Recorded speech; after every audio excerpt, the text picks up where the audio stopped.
Hello everybody, कैसे हो आप सब। माई सेल्फ रोहित निचाल और आज फिर से वेलकम है आपका एक न्यू वीडियो के साथ। और आज मज़ा आने वाला है। आज आप एक नई चीज़ सीखेंगे।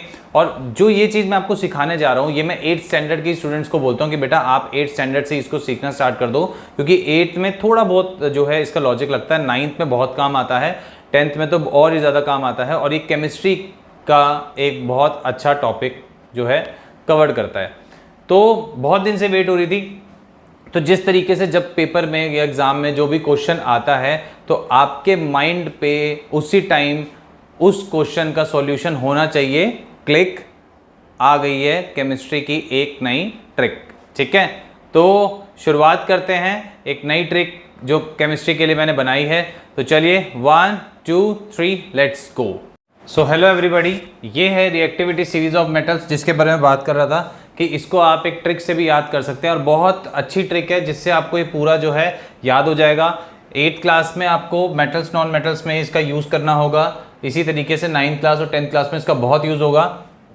जैसे कि बात करते हैं कुछ मेटल्स की, जैसे potassium, sodium, calcium, magnesium, aluminium, zinc. ये एक सीक्वेंस दिया हुआ है। अब क्या होता है ना, एग्जाम में इसको लर्न करने में प्रॉब्लम हो जाती है स्टूडेंट्स को। ठीक है, ये लर्न करने में प्रॉब्लम हो जाती है, तो बहुत ईजीली मैं आपको इसमें समझाऊंगा। देखो ये क्या इनके सिंबल्स हैं, ये क्या इनके सिंबल्स, और ये क्या लिखा हुआ है, decreasing chemical reactivity. Decreasing chemical reactivity का मतलब ये है कि जो ऊपर होगा, ऊपर वाला ज़्यादा रिएक्टिव होगा, उसके नीचे वाला उससे कम, उसके नीचे वाला उससे कम, यानी कि डिक्रीजिंग यानी कि कम कम कम कम। तो यानी कि देखा जाए तो सबसे ज़्यादा रिएक्टिव कौन सा होगा, ये वाला, और सबसे कम रिएक्टिव कौन सा होगा, ये नीचे वाला। ठीक है, तो ये आपको जो है याद होना चाहिए table. Potassium, sodium, calcium, magnesium, aluminium, zinc, iron, lead, hydrogen, copper, mercury, silver, gold. ठीक है, इस तरीके से इनके जो सिंबल्स है, पोटेशियम को हम के से लिखते हैं, सोडियम को हम Na से लिखते हैं, कैल्शियम को Ca से लिखते हैं, मैग्नीशियम को Mg से लिखते हैं, एल्यूमिनियम को Al से लिखते हैं, जिंक को हम Zn से लिखते हैं, आयरन को हम Fe से लिखते हैं, फिर लेड है जिसको हम Pb से लिखते हैं, हाइड्रोजन को हम H से लिखते हैं, कॉपर को Cu से लिखते हैं, मरकरी को Hg से लिखते हैं, सिल्वर को Ag से लिखते हैं, और गोल्ड को जो है Au से लिखते हैं। तो ये सब आपको जो है लर्न होना चाहिए। मगर इसको लर्न कभी कभी क्या होता है, हमारे पास इतना ज़्यादा जो है सिलेबस, जब बहुत पूरा फुल सिलेबस का जब आप एग्ज़ाम देते हैं तो उसमें कभी कभी हो भी जाता है कि भूल भी जाते हैं। ठीक है, तो मैं आपको एक ट्रिक बताता हूँ इसको याद करने की, कि किस तरीके से इसको याद किया जा सकता है।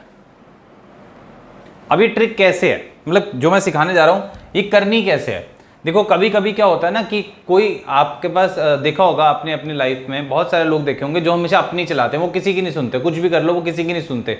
तो ये ट्रिक उन्हीं से रिलेटेड है। देखो इसमें मैंने एक नाम यूज़ किया है, देखो कृष्णा का मालिक एक्चुअली, और जब वो अपने ज़्यादा ही चला लेते हैं ना, किसी की मानते नहीं है, तो फिर कभी ना कभी उनको नुकसान भी होता है। ठीक है, तो उसी से रिलेटेड है कि कृष्णा का मालिक एक्चुअली 0 फायदे पे है। अब क्योंकि को मैं कुछ ऐसा लिख रहा हूं, क्योंकि हमेशा अपनी ही चलाता है, अपनी ही चलाता है।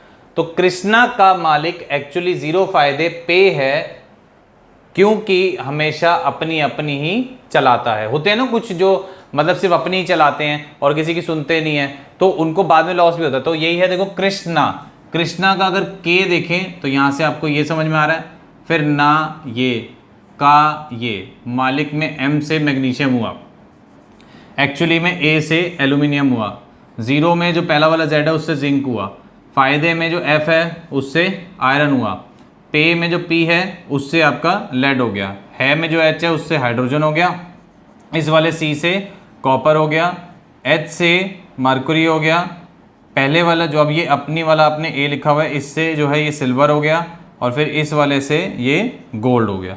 ठीक है, तो इस तरीके से ये बहुत अच्छी ट्रिक है जिसको आप याद कर सकते हैं। इस तरीके से आपको रिएक्टिविटी सीरीज ऑफ मेटल जो है वो लर्न हो जाएगी।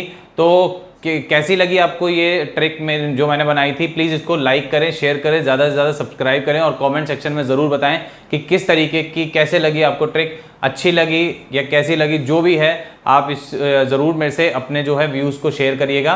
ठीक है, ताकि मुझे भी पता लगे और इस तरीके के फिर मैं और ट्रिक्स आपको जो है बताता रहूँगा, ताकि जो है अच्छा एक और बात क्या है ना कि ये जो है 8 अगर जो भी स्टूडेंट्स देख रहे हैं या जो फर्स्ट टाइम मेरे चैनल पे आए हैं तो प्लीज़ इसको सब्सक्राइब कर लें, क्योंकि इस तरीके की ट्रिक्स मैं बनाता रहता हूँ। आप मेरे चैनल्स पे और भी ट्रिक्स इस तरीके की देख सकते हैं। अच्छा, जो 8th स्टैंडर्ड का कोई भी स्टूडेंट अगर इसको देख रहा है तो प्लीज़ बेटा आप लोग अभी ही इसको याद कर लो, 9th 10th में बहुत जगह यूज़ होने वाला है। और जो 10th स्टैंडर्ड के देख रहे हैं वो तो बेटा ध्यान से कर लो, क्योंकि आपको पता है आपका मेटल नॉन मेटल चैप्टर में जो है बहुत जगह इक्वेशंस बनाने में इसका यूज़ होगा। ठीक है, 9th क्लास वाले भी इसको देख लो ध्यान से। ठीक है, तो अगर आपको वीडियो अच्छा लगा हो तो प्लीज़ इसको ज़्यादा से ज़्यादा लाइक शेयर और सब्सक्राइब करें। ठीक है बेटा, ओके, बाय बाय।